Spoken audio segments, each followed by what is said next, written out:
Houston, we have a problem in the film world. That is, today, or rather, for quite some time now, there has been an agenda.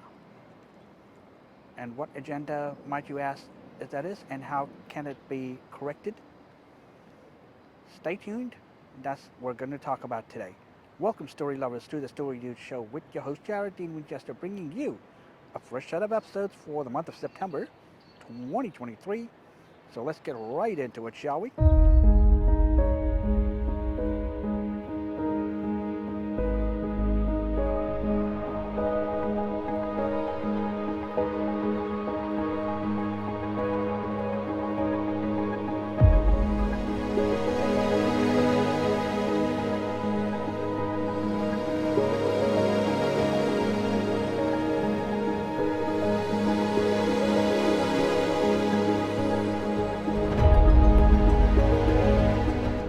So, this problem that I'm not necessarily experiencing myself, but this problem that I have observed that's been propagating for a while is there have been movies where characters are being in there just for the hell of it. Let's be honest here. But also, you have characters where the protagonists, the character protagonists, that is, are predominantly female. Got nothing against females, but the whole problem here is the characterization of a gender, where she is the hero, comes out on top, and comes out as the savior, while the other side, the opposite gender, has been portrayed as a bumbling buffoon. And these are the words of Dr. Helen Smith. Now, this is a doctor who actually wrote the book Men on Strike. This is in her own words. Men on Strike. Check that book out.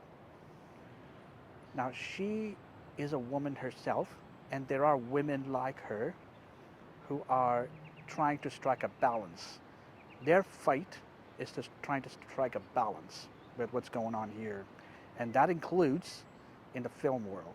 Now, filmmakers don't actually take it upon themselves to do research, not just research, but they don't take the time to give us the original message, what the message of their movie is. They'll just do it for the sake of art and just for the hell of it and for the sake of diversity. But my argument is, if you're gonna do that, now I'm going to do this myself in my own movies, and I'm going to practice what I'm going to preach here. So, the ideal scenario is the filmmaker or a TV showrunner has to ask themselves, how is this character changing? What is the purpose of the story? And what is the message? Now, these are some of the things that we are taught in film school.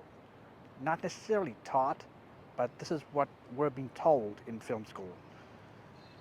Whether or not filmmakers take it on board and practice it, or whether, as the saying goes, taking it in one year and letting it out in the other year, i.e. they don't pay any attention or they ignore it. Ignorance, rather. So, this is what needs to happen.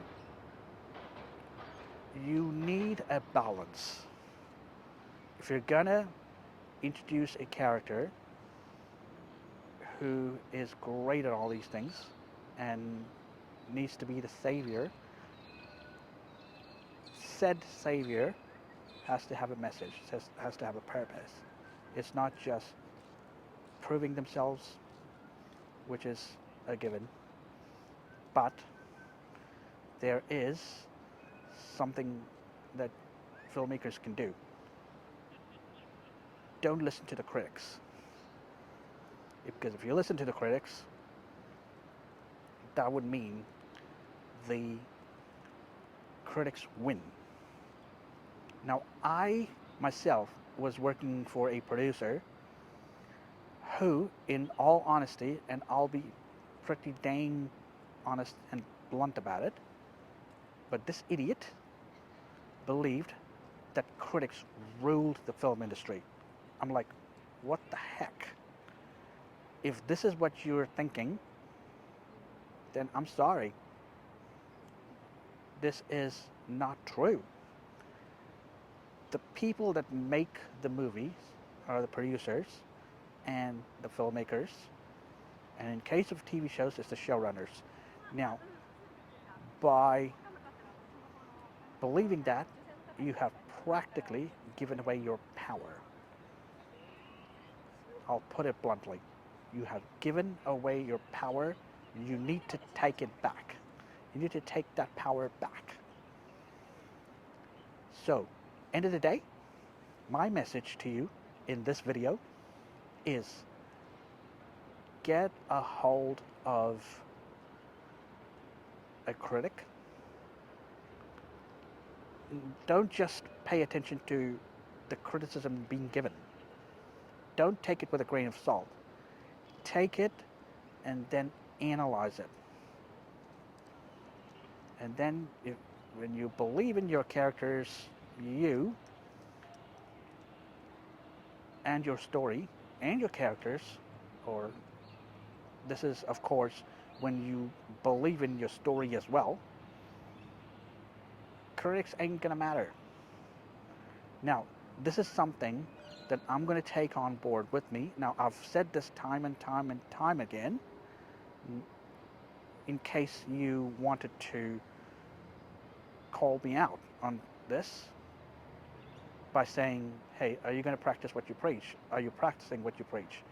Or you said XYZ, why aren't you practicing it? You're such a hypocrite, blah, blah, blah. No.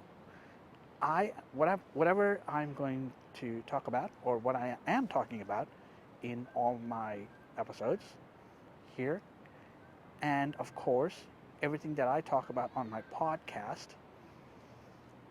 I will follow through. I will practice this. I will practice this myself. I will implement my own advice, and I will see where it goes in my own content. And if you can see this, this is proof in my content. Now, as the saying goes, the proof is in the pudding. So,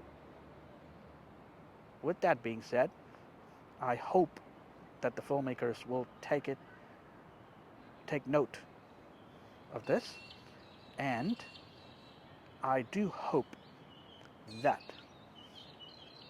if you're gonna have a character rise to a challenge and or be the savior of other characters in your movie or your TV show, make sure there is a message, there is a purpose, and there is also a reason, like a personal reason, because a lot of times when you have experienced something personally and that propels you towards activism of some sort, this needs to be evident in the movies. If said activism, like for example, I'm thinking of the movie Erin Brockovich. Now, from my understanding, Erin Brockovich, it was actually a consumer advocate, from what I gathered, and she was pretty good at it. And of course, she stood up to her bosses, is what I'm also being told. So, I hope filmmakers can take this message and apply it to their own work. And think about it. Instead of paying attention to the critics, And instead of bending over to people who actually call them out or call them names or gaslight them for making whatever choice they made in a movie. Now remember,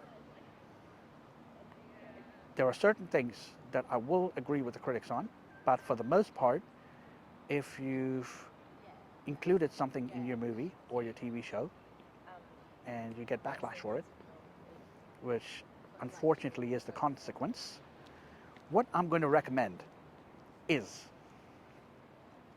you ignore that. And I'm going to give you one piece of advice which I am going to take on board with me.